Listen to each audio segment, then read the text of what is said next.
Saudara-saudari, marilah kita mendengarkan renungan dengan judul "Ada Saja Alasan Kita", yang berdasarkan pada Injil Lukas bab 14 ayat 24.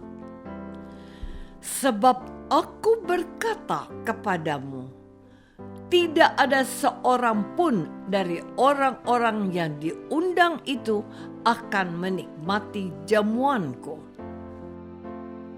Dalam nama Bapa dan Putra dan Roh Kudus. Amin. Saudara-saudari terkasih dalam nama Tuhan Yesus Kristus. Dalam versi Injil Lukas, bacaan Injil hari ini masih dikaitkan dengan bacaan Injil hari sebelumnya atau berturut-turut setelah perikop yang diwartakan oleh Gereja Kudus kemarin. Perikop hari ini diawali dengan keterangan. Mendengar itu, berkatalah seorang dari tamu itu kepada Yesus, "Berbahagialah orang yang akan dijamu dalam kerajaan Allah." Kemarin kita mendengar bahwa Tuhan menghendaki agar kita memberikan perhatian khusus kepada orang-orang miskin. Fakta bahwa ada orang-orang yang secara khusus mendapat perhatian nyata jelas pada perumpamaan Tuhan Yesus sendiri hari ini. Orang-orang yang diundang itu adalah mereka yang diutamakan oleh Tuhan yang mengundang mereka. Namun sayangnya orang-orang ini memiliki alasan untuk tidak menerima undangan itu dan menolak hadir pada perjamuan penting itu. Yang pertama masih direpotkan dengan harta bendanya. Yang lain ingin menikmati masa bulan madunya karena baru saja kawin. Kecewa. Ya, tentu saja tuan pesta itu kecewa, bahkan marah. Inilah kekecewaan tuan pesta itu. Sebab aku berkata kepadamu, tidak ada seorang pun dari orang-orang yang diundang itu akan menikmati jamuanku. Saudara-saudari terkasih, dalam perumpamaan ini sebenarnya Tuhan Yesus sedang menyindir atau lebih tepat mengingatkan orang-orang Yahudi yang merasa tidak layak untuk menerima tawaran pertobatan yang diberikan oleh Tuhan Yesus. Tuhan Yesus mendatangi mereka yang selama ini menjadi umat pilihan Yahweh. Kepada mereka, Tuhan Yesus menawarkan rahmat keselamatan, tetapi mereka tidak mau. Mereka mencari-cari alasannya sendiri-sendiri, sebagaimana digambarkan dalam perumpamaan hari ini.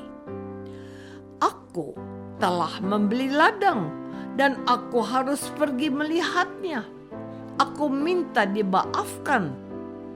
Yang lain berkata, aku telah membeli 5 pasang lembu kembiri dan aku harus pergi mencobanya. Aku minta dimaafkan. Yang lain lagi berkata, aku baru kawin dan karena itu aku tidak dapat datang.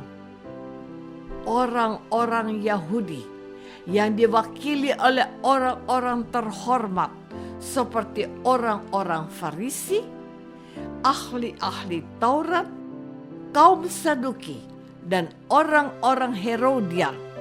Mereka tidak mempedulikan tawaran kasih Yesus kepada mereka. Saudara-saudari terkasih, setelah mendapat laporan dari hamba yang diutusnya itu untuk mengundang mereka, tetapi mereka berdalih menolak atau membuat alasan untuk bisa dimaafkan. Lalu tuan pesta itu menjadi murka kepada hambanya itu. Ia memerintahkan begini, "Pergilah dengan segera ke segala jalan dan lorong kota, dan bawalah kemari orang-orang miskin dan orang-orang cacat dan orang-orang buta dan orang-orang lumpuh." Tapi karena tempat pesta itu masih kosong, kata tuan itu kepada hambanya, "Pergilah ke semua jalan dan lintasan, dan paksalah orang-orang yang ada di sana masuk, karena rumahku harus penuh. Sebab aku berkata kepadamu, tidak ada seorang pun dari orang-orang yang telah diundang itu akan menikmati jamuanku." Ada dua hal yang mau disampaikan hari ini kepada kita, bahwa tidak mudah mengundang yang sudah berkelimpahan harta benda dan kebahagiaan. Mereka sibuk dengan hal-hal keduniaan dan tidak peduli dengan tawaran keselamatan yang berasal dari Allah. Bahwa orang-orang miskin, orang cacat, orang buta dan lumpuh menjadi pilihan tuan pesta, karena mereka itu tidak memiliki beban keterlekatan pada hal-hal duniawi. Bahkan mereka sangat merasa terhormat karena diperhatikan dan diundang oleh tuan pesta tersebut. Namun, coba perhatikan, ruang perjamuan itu sangat luas dan megah. Masih banyak tempat kosong yang belum terisi. Maka bukan orang-orang miskin yang ada di tanah Yehuda yang harus diajak, melainkan mereka harus memaksa sebanyak orang lain dimanapun untuk mengalami pesta yang luar biasa itu. Keselamatan Tuhan sudah ditawarkan kepada bangsa Yahudi, namun mereka menolaknya. Kecuali orang-orang miskin Allah, mereka menjawab panggilan kasih Allah. Saudara-saudari terkasih, inilah sebuah ironi yang sudah terjadi 2000 tahun yang lalu. Allah mengasihi bangsanya dan mengundang mereka untuk menikmati perjamuan yang diadakannya. Tetapi mereka mencari-cari alasan untuk tidak mau hadir. Maka keselamatan yang ditawarkan untuk mereka yang diistimewakan justru diambil dan diberikan kepada mereka yang mendengar dan menjawab panggilan Allah itu. Tuhan membuka tawaran itu kepada bangsa-bangsa lain dan sedikit memaksa mereka itu mengikuti undangannya, sebab mereka tidak berasal dari bangsa yang paham akan sejarah keselamatan Allah itu.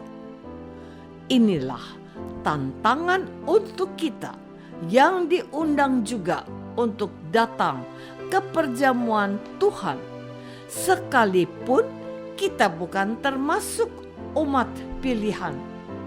Kita sudah percaya dan dibaptis, tapi apakah kita juga sudah mendengar undangan Tuhan untuk merayakan Ekaristi setiap hari Minggu, atau kita mencari-cari alasan untuk menyenangkan diri kita sendiri? Hati-hati, jangan sesat. Jangan kita dibutakan akan keinginan keduniawian kita. Apakah aku mendahulukan kepentingan Tuhan atau keinginan diriku sendiri saja? Marilah kita berdoa.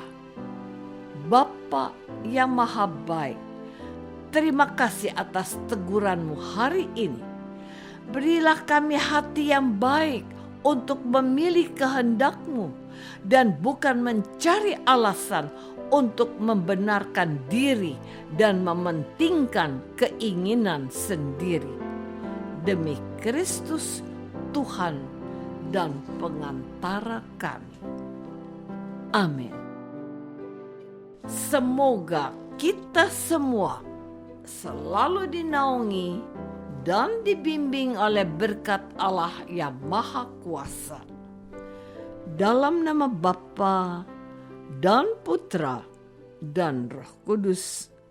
Amin.